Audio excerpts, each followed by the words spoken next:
ക്രിസ്തുവിൽ വാത്സല്യമുള്ളവരെ, തിരുക്കുടുംബ തിരുനാൾ ആഘോഷിക്കുമ്പോൾ മത്തായി 2-ാം അധ്യായം 13 മുതൽ 15 വരെയും 19 മുതൽ 23 വരെയുമുള്ള വാക്യങ്ങളാണ് നമ്മളുടെ വിചിന്തനത്തിനായി തിരുസഭ നൽകുന്നത്. ഇതിൻ്റെ ഒരു വ്യാഖ്യാനം നൽകുകയാണ്. മത്തായി സുവിശേഷകനെ രേഖപ്പെടുത്തുന്ന യേശുവിൻ്റെ ബാല്യകാല വിവരണങ്ങളിൽ അധ്യായം 1 മുതൽ 2 വരെ 3 സ്വപ്ന വിവരണങ്ങൾ നമുക്ക് കാണാൻ കഴിയും. ആദ്യത്തേത് യേശുവിൻ്റെ ജനനവുമായി ബന്ധപ്പെട്ട രേഖപ്പെടുത്തലിലാണ്, 1:20 മുതൽ 25 വരെ. രണ്ടാമത്തേത് ഈജിപ്തിലേക്കുള്ള പലായന വിവരണത്തിലും 2:13 മുതൽ 15 വരെ. മൂന്നാമത്തേത് ഈജിപ്തിൽ നിന്നുള്ള തിരിച്ചുവരവ് 2:19 മുതൽ 23 വരെ പ്രതിപാദിക്കുന്ന ഇടത്തുമാണ് നാം കണ്ടെത്തുന്നത്. രണ്ടാമത്തെയും മൂന്നാമത്തെയും സ്വപ്ന വിവരണങ്ങൾ ഉൾക്കൊള്ളുന്നതാണ് ഇന്നത്തെ വചനഭാഗം. ഈ 2 വിവരണങ്ങളുടെയും ഹ്രസ്വമായ ഒരു വ്യാഖ്യാനത്തിന് നമുക്ക് ശ്രമിക്കാം. ഈജിപ്തിലേക്കുള്ള പലായനത്തിൽ ഹെറോദേസ് രാജാവിൻ്റെ കുടിലമായ ഗൂഢാലോചനകളിൽ നിന്ന് ഉണ്ണിയേശു ദൈവപരിപാലനയിൽ രക്ഷപ്പെടുന്ന കഥയാണ് നാം ദർശിക്കുന്നത്. സ്വപ്നത്തിൽ ലഭിച്ച ദൈവകൽപ്പന ശിരസാ വഹിച്ച് ജോസഫ് ശിശുവിനെയും അവൻ്റെ അമ്മയെയും കൊണ്ട് ഈജിപ്തിലേക്ക് ഓടിപ്പോകുന്നു. അങ്ങനെ ഉണ്ണിയേശു രക്ഷപ്പെടുകയാണ്. ഈജിപ്തിലേക്കുള്ള പലായന സംഭവത്തെ ഇസ്രായേലിൻ്റെ ഈജിപ്ത് യാത്രയുമായി മത്തായി സാമ്യപ്പെടുത്തുകയാണ്. പുതിയ ഇസ്രായേൽ എന്ന നിലയിൽ യേശു പഴയ ഇസ്രായേലിൻ്റെ അനുഭവങ്ങൾ സ്വന്തം ജീവിതത്തിൽ ആവർത്തിക്കുന്നുവെന്ന് ഇതിലൂടെ മത്തായി വ്യക്തമാക്കുകയാണ്. തിരുക്കുടുംബത്തിന് സുരക്ഷിതമായി കഴിയാൻ പറ്റിയ സ്ഥലം ഈജിപ്ത് തന്നെയാണ്. കാരണം ഫെറോബേസിന്റെ അധികാര സീമ ഈജിപ്ത് വരെ എത്തിയിരുന്നില്ല. മാത്രവുമല്ല, ഇസ്രായേലിലെ പലരുടെയും പരമ്പരാഗത അഭയകേന്ദ്രമായിരുന്നു ഈജിപ്ത്. ഉദാഹരണം 1 രാജാക്കന്മാർ 11:40. കൂടാതെ ഈജിപ്തിൽ നിന്ന് ഞാൻ എൻ്റെ പുത്രനെ വിളിച്ചു എന്ന ഹോസിയ പ്രവചനം യേശുവിൽ പൂർത്തിയാകുന്നതായും മത്തായി വിവക്ഷിക്കുകയാണ്. അങ്ങനെ ഇസ്രായേലിൻ്റെ ചരിത്രത്തിലെ സുപ്രധാന സംഭവങ്ങൾ ദൈവത്തിൻ്റെ യഥാർത്ഥ പുത്രനായ യേശു തൻ്റെ ജീവിതത്തിൽ അനുഭവിക്കുന്നുവെന്ന് മത്തായി ഇവിടെ വരച്ചു കാട്ടുന്നു.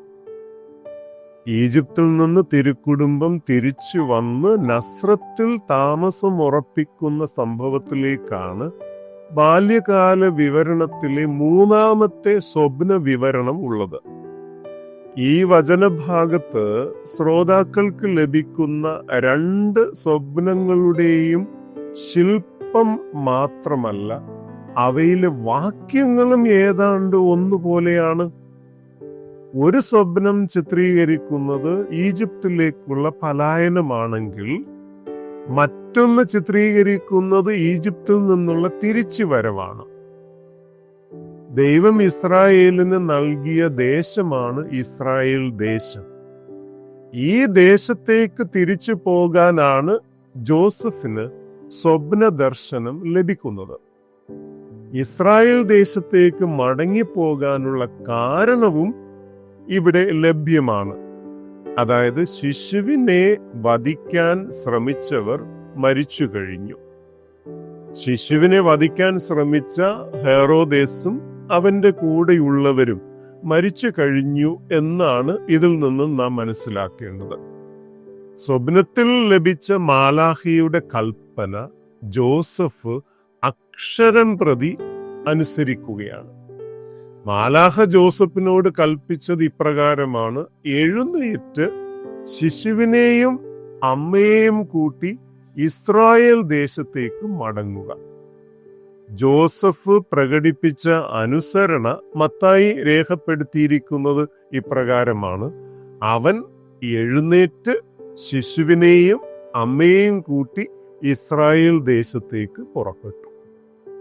കൽപ്പനയുടെ ഭാഷ എന്തായിരുന്നോ അതിന് അണുവിട പോലും വ്യത്യാസം വരുത്താതെ ജോസഫ് അനുസരിക്കുകയാണ്. ജോസഫ് ദൈവകൽപ്പന അനുസരിക്കുന്ന ആളാണ്. കൽപ്പിക്കപ്പെട്ടതുപോലെ തന്നെ അദ്ദേഹം പ്രവർത്തിക്കുന്നു. തീർച്ചയായും ജോസഫ് നീതിമാൻ തന്നെ. ഇസ്രായേൽ ദേശത്തേക്ക് തിരുക്കുടുംബം പുറപ്പെട്ടു എന്ന വിവരണത്തിന് ശേഷം മത്തായി 2 കാര്യങ്ങൾ കൂടി വ്യക്തമാക്കുകയാണ്. ഒന്ന്, മറിയവും ജോസഫും ബെത്ലഹേമിലാണ് ജീവിച്ചിരുന്നത്. അതിനാലാണ് യേശു അവിടെ ജന്മമെടുത്തുവെന്ന് മത്തായി പറയുന്നത്. എന്നാൽ തിരുക്കുടുംബം യൂദയായിലെ ബെത്ലഹേമിൽ മടങ്ങിപ്പോകുന്നില്ല. കാരണം ഹെറോദേസിന്റെ സ്ഥാനത്ത് മകൻ അർക്കലാവോസാണ് യൂദയ ഭരിക്കുന്നതെന്ന് കേട്ടപ്പോൾ അവിടേക്ക് പോകാൻ ജോസഫിന് ഭയമായി. 2, തിരുക്കുടുംബം ഗലീലിയിലെ നസ്രത്തിലാണ് താമസിച്ചത്. ദൈവികമായ മാർഗനിർദ്ദേശം അനുസരിച്ച് ജോസഫ് യൂദയായിലേക്ക് പോകാതെ ഗലീലിയിലേക്ക് പിന്മാറാൻ ദൈവശാസ്ത്രപരമായ കാരണവുമുണ്ട്.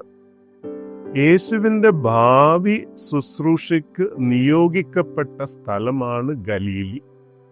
അപ്രകാരം അന്ധകാരത്തിലും മരണത്തിന്റെ നിഴലിലും ഗലീലിയിൽ കഴിയുന്ന വിജാതിയർ പ്രകാശം കാണട്ടെ എന്ന് മത്തായി ഉദ്ദേശിച്ചിരിക്കുകയാണ്. ഒടുവിൽ ജോസഫ് നസ്രത്തിൽ സ്ഥിരതാമസമാകുന്നത് അവൻ നസ്രായൻ എന്ന് വിളിക്കപ്പെടും എന്ന പ്രവചനം യേശുവിൽ പൂർത്തിയാകേണ്ടിയിരുന്നതിനാലുമാണ്. പ്രിയമുള്ളവരെ, തിരുക്കുടുംബത്തിന്റെ മാതൃകയിൽ അപകടങ്ങളിലും തടസ്സങ്ങളിലും ദൈവത്തിന്റെ പദ്ധതിയിൽ ആശ്രയിക്കാൻ നാം ക്ഷണിക്കപ്പെടുകയാണ്. വിശുദ്ധ ജോസഫിനെ പോലെ കുടുംബത്തെ സുരക്ഷിതത്വത്തിലേക്ക് നയിക്കുന്നവരാകണം മാതാപിതാക്കൾ. കഷ്ടപ്പാടുകൾക്കിടയിലും ദൈവത്തിൽ അഭയവും അതുവഴി വിശുദ്ധിയും കണ്ടെത്താനും തിരുക്കുടുംബം ഇന്നിന്റെ കുടുംബങ്ങളെ ആഹ്വാനം ചെയ്യുന്നു. തിരുക്കുടുംബം ഹെറോദേസിന്റെ പീഡനത്തെയും ഈജിപ്തിലേക്കുള്ള നാട് കടത്തലിനെയും നേരിട്ടത് ദൈവത്തിന്റെ മാർഗത്തിലൂടെ സഞ്ചരിച്ചുകൊണ്ടാണ്. ഇതുപോലെ പ്രതിസന്ധി ഘട്ടങ്ങളിൽ പോലും വിശ്വാസത്തിന്റെ പാതയിലൂടെ സഞ്ചരിച്ച് നാം ആയിരിക്കുന്ന ഇടങ്ങളെ വിശുദ്ധമാക്കി മാറ്റുവാൻ കഴിയും. ലളിതമായ അനുസരണത്തിലും ദൈവത്തിന്റെ സാന്നിധ്യത്തിലുമാണ് യഥാർത്ഥ വിശുദ്ധി അടങ്ങിയിരിക്കുന്നത്. ദൈവം നമ്മെ സമൃദ്ധമായി അനുഗ്രഹിക്കട്ടെ.